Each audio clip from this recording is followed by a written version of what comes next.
모시겠습니다.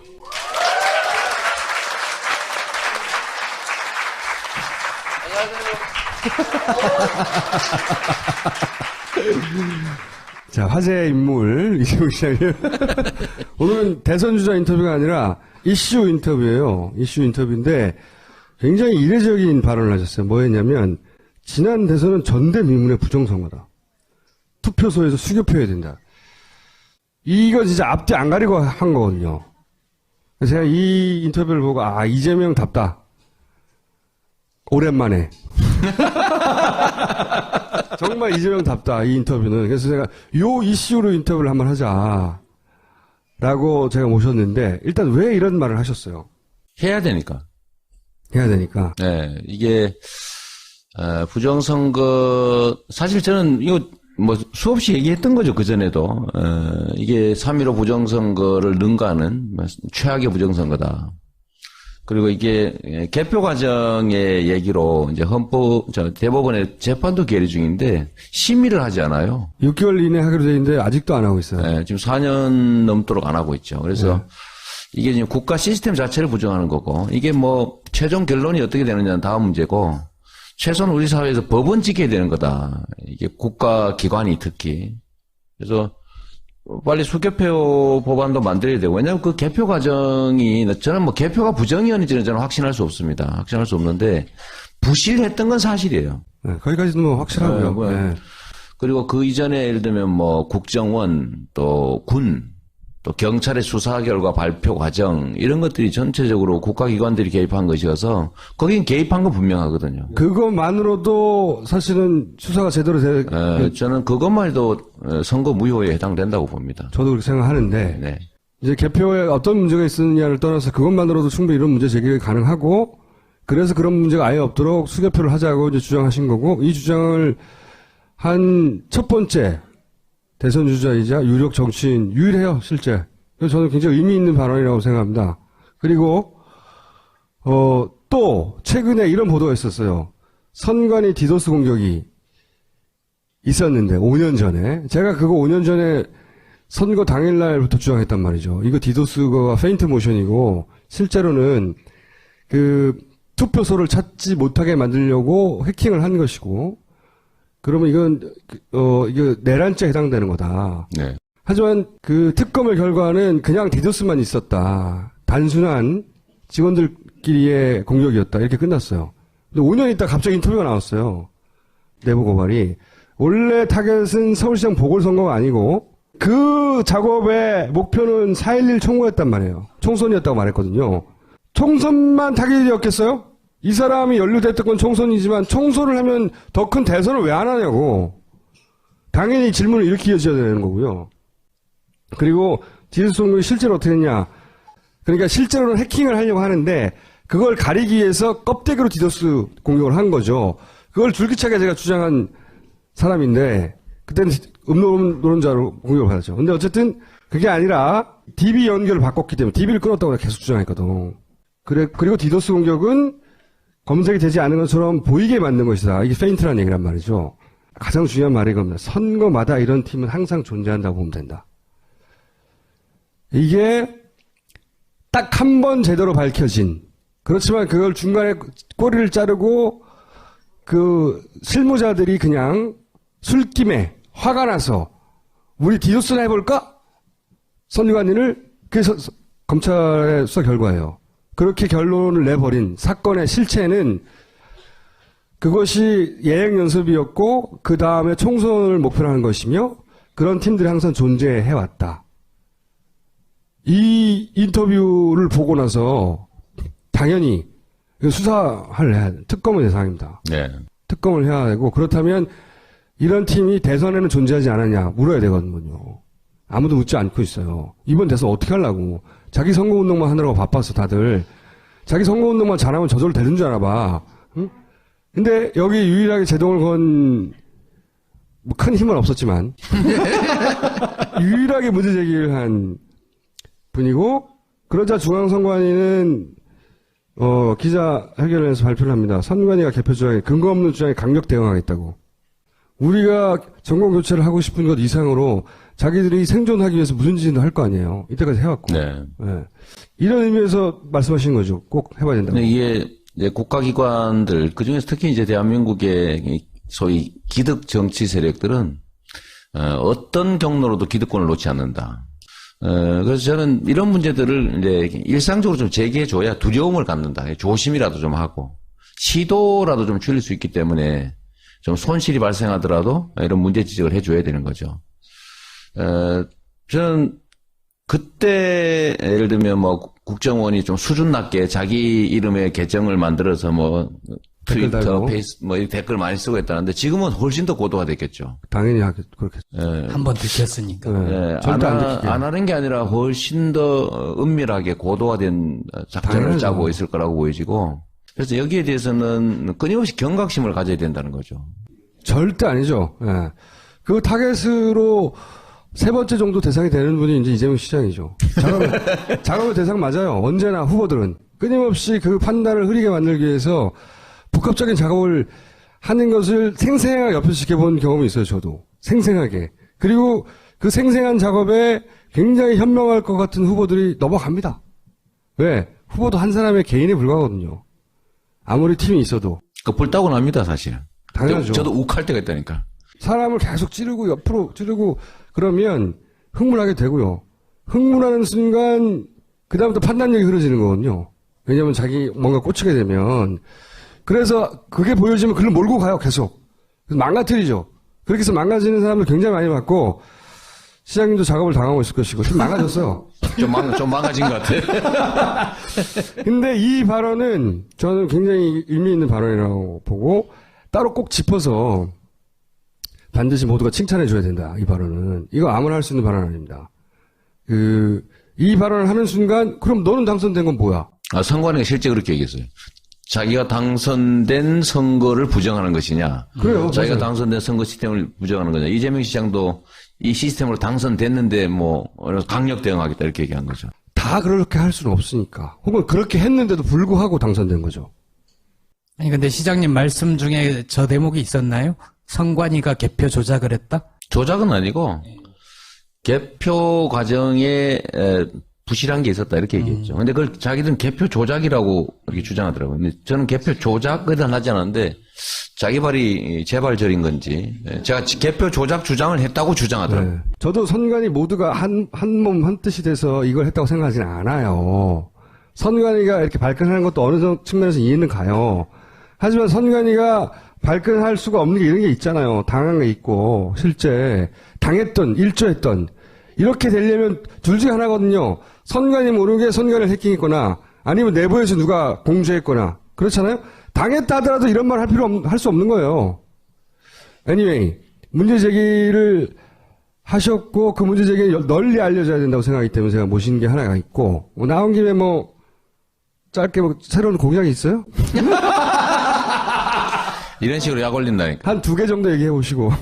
아니 뭐 저는 국가 경제가 되살아나는 유일한 길은 노동권 강화 그리고 그다음에 복지 강화 그 중에서도 이제 기본소득 강화를 해야 된다는 거고 우리 사회의 부와 소득의 불균형이 너무 심하기 때문에 예를 들면 초고소득자들 소위 슈퍼리치 기업 슈퍼리치 개인들에 대한 증세를 해야 된다. 그걸 통해서 복지 확대를 통해서 국민들의 가처분 소득을 늘려야 되고 그렇게 해서 경제의 선순환을 다시 시작해야 된다. 뭐 이런 얘기하고 있죠. 근데 그 중에 핵심은 법인세, 초고소득 법인들 440개 증세하면 15조 만들 수 있고 10억 이상, 10억 이상 버시는 분 혹시 있으시면 환해도 괜찮은데 10억 이상에 대해서만 10%포인트 증세하면 한 2조 5천억 생기니까 그걸로 우리 필요한 국민의 가처분 소득을 늘리는 복지정책, 보육정책, 의료정책 이런 거 좀 하자. 뭐 그렇게 하고 있습니다. 그리고 뭐 성남시를 하는 거 보니까 잘할 것 같아요. 예. 이럴 때 전원책 변호사가 있어야 돼요. 그러니까 10%가 아니야 8.7%지 막 그러면 오늘부터 드디어 이제 복지 포퓰리즘이다. 뭐 이런 걸로 공격이 좀 들어와서 저는 좀 기쁜 생각으로 이제 대응할 생각입니다. 시장님이 지지율 확 올라가다가 확 꺾였어요. 자빠졌다고 좋아하는 것 같아. 아유 막 하늘 높은지 모르고 거의 뭐 20% 육박하고 이제 문재인을 뒤엎는다 하다가 확 꺾여가지고 그 한참 잘 나갈 때 절반 정도 가까이. 예, 완전 절반은 아니지만 됐죠. 절반 가까이. 네, 절반 예. 됐죠. 반토막이 났다고 할 수 있어요. 물론 그 이전에 비해서는 여전히 2배가 되죠. 그리고 그 이전에 비하자면 100배가 넘죠.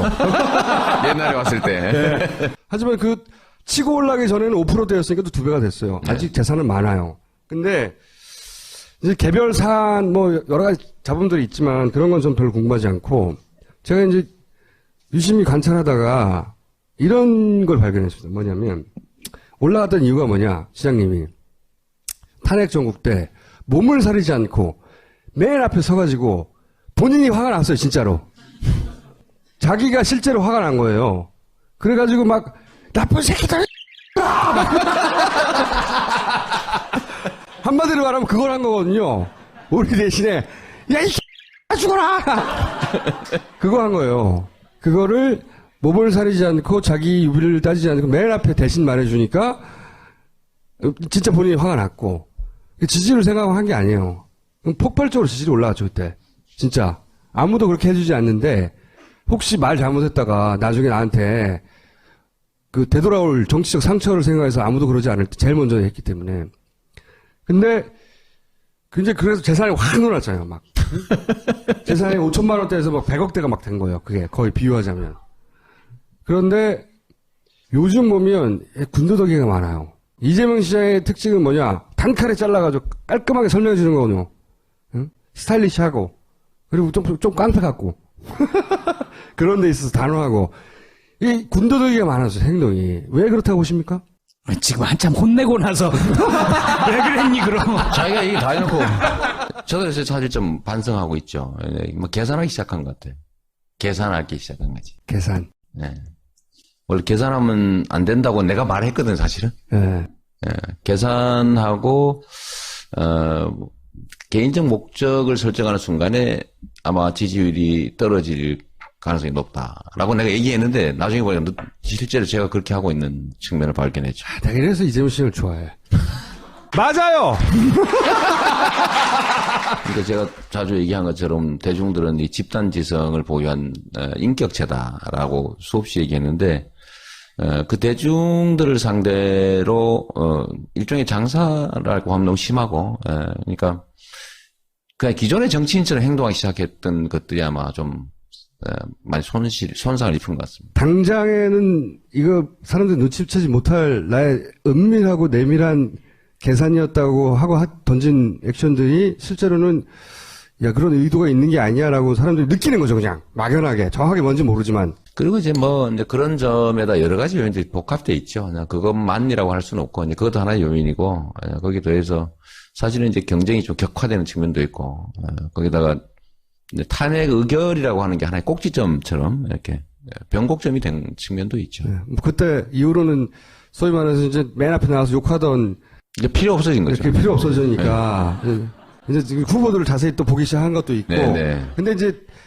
가장 베이스는 그럼에도 불구하고 본인만의 스타일리시한 그 깔끔함을 유지했으면 제가 보기에는 최소한 떨어지지 않고 유지했을 것 같아요.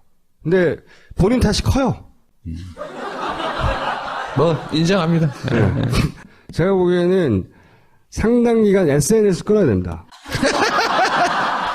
지금 이 순간에 이재명 시장에게 SNS는 독이라고 저는 생각해요. 개인적으로. 독이 되는 면이 있다고 생각하는 거죠. 근데 굉장히 어렵거든요, 이거? 끊기가? 미쳐요, 막. 예를 들어, 김용민, 우리 돼지 있잖아요? 원래 휴대폰 중독, 길을 갈 때도 이렇게만 쳐다보고 다녀요, 항상. 먹으면서. 막. 그래서 옆에서 잘 조정해줘요, 뒤에서 자빠지자, 이렇게. 제가 어느 날, SNS를 24시간만 끊어라. 처음에는 72시간을 요구했는데 안 되더라고. 안 돼요. 안달을 하는 거예요. 그래서, 그게 힘들면 48시간만 끊어라. 그래 했을 때가 있었어요. 근데 자기는 쉽게 할 거라고 했거든요? 그 정도 하겠다고. 아니야. 몰래 쓰고 있어.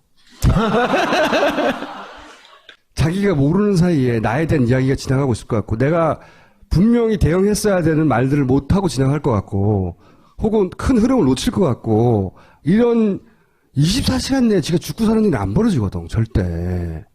제가 전에 그 SNS 무건을 잠깐 한 일이 있어요. 며칠이나요? 한 이틀 했는가? 그러니까 굉장히 구태연한 말이지만 초심으로 돌아가야 되는 거예요. 사람들이 궁금해할 때까지. 이상한 말이긴 한데요. 이럴 때 그렇게 돌아가지 않으면 이 대선 전국은 미친 짓이거든요. 제가 옆에서 구경한 대선판은 미친 사람이 할 짓이 아니었다고 생각이 들어요. 지금 뭐 거의 비슷하게 돼가고 있어요. 네. 이게 미친 짓이구나. 옆에서 지켜보면 사람이 미치게 되겠구나. 옆에서 보면. 그런 생각을 많이 하거든요. 그 사람을 끊임없이 가장 약한 구석이나 아픈 구석이나 혹은 미칠 구석들을 계속 찌르고 막, 그리고 어디로 몰아가려고 하는 사람들이 있고, 그걸 견디기 쉽지 않아요, 절대. 요새 실제로 제가 이 인터뷰를 많이 좀 줄이고 있죠. 노출 많이 된다고 지지 올라갔으면 반기문은 지금 하루 사이 50% 올라갔어야 돼요. 인터뷰도 좀 하지 마시고, 오늘 파파이스를 기준으로 해서. 마지막으로. 그런 건 나중에 전화로 얘기해주고 지금은 이제 시장님이 아니, 좀 전화는 소용없어! 공개적으로 해야지, 약속해!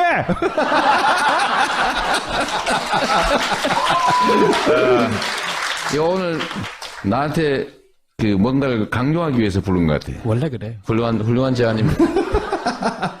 왜냐면 이재명 시장을 좋아하고 그러니까 최근 상황을 안타까워하는 사람들은 시장님한테 직접 가서 이런 말을 못할 뿐 비슷하게 느껴요. 여러분도 그러세요? 이거 심각한데? 네, 심각하네. 맞다니까요. 네. 저는 시장님 최강점이 뭡니까? 눈치가 빠르다는 겁니다. 감각이라고 해줘, 감각. 눈치 빠꼼! 그래서, 내가 잘못했나 보다. 금방금방 느끼는 양반이거든요. 그래서 저는 한 일주일이면 될 것 같다는 생각을 하는 건데, 네. 왜냐면, 시장님, 잠깐 생각해보세요. 이번에 후보가 될 수도 있고 안 될 수도 있어요. 그런데, 어떤 결과가 나오든, 제가 보기엔 앞으로 나이로 보나, 뭐로 보나, 앞으로 20년 이상은 야권에 대단히 중요한 정치인으로 자라나갈 수 있는 포인트에 딱 서 있어요. 근데 정치인이 사라지는 것도 한순간이에요. 안 그럴 것 같죠? 나는 그런 일이 벌어질까봐 걱정이 되는 거죠. 빨리 약속하고 가시는 게 저는 좋은 말씀이세요. 좋은 말씀이고, 원래 제자리로 좀 돌아가려는 노력을 하긴 해야 될 것 같습니다. 그렇게 하세요, 이제. 네, 그럼, 알았어. 네, 끊어보도록 할게요. 아니 근데 설 인사는 해야 되잖아. 설. 예외적으로 사회에서 한 번을 제외하고 그 어떤 활동을 하더라도 반드시 신고해 주세요. 하고 싶은 얘기 있으면 하시죠, 마지막으로. 네. 근데 이 선거라고 하는 게 진짜 어렵긴 하죠. 어렵긴 하고, 이게 뭐 정치인들 본인이 뭘 해서 만들 수 있는 게 아니고, 결국은 이제 국민들이, 유권자들이 만들어가는 속에 이제 타고 가는 거죠. 타고 가는데 가끔씩은, 노를 저어서 방향을 바꿀 수 있을 거라는 착각을 할 때가 있어요. 그래서 원래는 큰 경류에 이르면 그냥 흐름에 몸을 맡기고 자유롭게 가야 되는데, 의도적 노력을 더 하게 되는데, 사실 그게 더 나쁜 결과를 빚는 경우가 많은 것 같아요. 오늘 우리 어준 총수, 얘기도 얘기지만, 저도 사실 그 생각을 좀 하고 있는 중이에요. 이게 너무 예민해져 가는 것 같다. 좀 둔해질 필요가 있습니다. 멍해지고. 그러니까 너무 예민한 거예요. 그러니까 조금만 찔러도 발탁 뛰고 이런 상태. 전투력이 떨어진 거지, 사실은. 하여튼 그런 부분들이 좀 교정이 될 필요가 있긴 한 것 같아요. 그래서 좀 크게 보고, 좀 더 원칙으로, 기본으로 돌아갈 필요는 있는 것 같습니다. 알겠습니다. 네, 감사합니다. 네.